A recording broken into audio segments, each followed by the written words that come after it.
L'homme ne vivra pas de pain seulement, mais de toute parole qui sort de la bouche de Dieu. Voici votre moment de méditation quotidienne.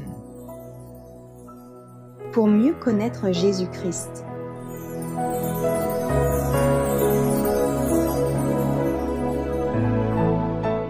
La révélation du caractère de Dieu le 12 janvier. Mais Dieu prouve son amour envers nous en ce que, lorsque nous étions encore des pécheurs, Christ est mort pour nous. Romains chapitre 5, verset 8. La chute de l'homme avec toutes ses conséquences ne fut pas ignorée du Tout-Puissant. La rédemption ne fut pas une pensée surgie après coup, ni un plan élaboré après la chute d'Adam. Elle est un dessein éternel dont l'accomplissement fut accepté pour en faire une source de bénédiction non seulement pour cet atome qu'est notre monde, mais aussi pour tous les mondes, créés par Dieu. Quand l'homme eut péché, le ciel entier fut rempli de tristesse.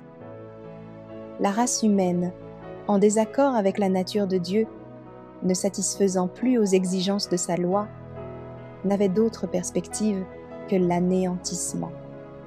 Comme la loi divine est aussi immuable que le caractère de Dieu, aucun espoir n'était permis à l'homme, à moins qu'un moyen ne fût trouvé pour permettre le pardon de sa transgression, le renouvellement de sa nature et la restauration de son esprit à l'image de Dieu.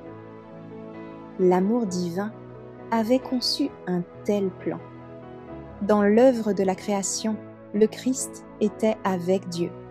Il était un avec lui, égal à lui. Lui seul, le Créateur de l'homme, pouvait être son sauveur. Aucun ange du ciel ne pouvait révéler le Père aux pécheurs et les ramener à la soumission envers Dieu. Mais le Christ pouvait manifester l'amour du Père, car Dieu était en Christ, réconciliant le monde avec lui-même.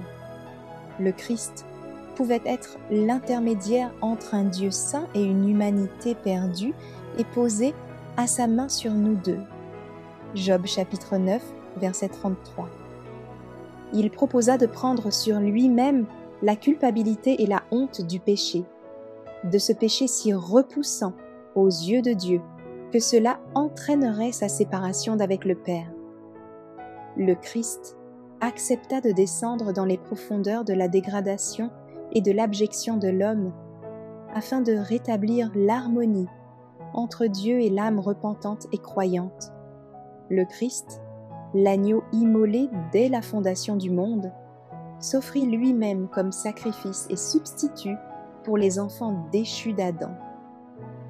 La création, la rédemption, la nature et le Christ révèlent la gloire du caractère divin. Par la merveilleuse expression de son amour dans le don de son Fils unique, Dieu a dévoilé son caractère aux intelligences de l'univers.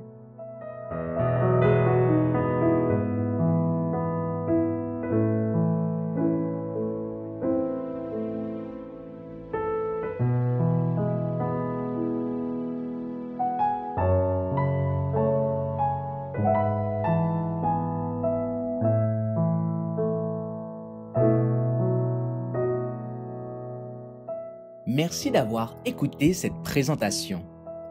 Assurez-vous de nous rejoindre demain pour votre moment de méditation quotidienne avec lereste.org.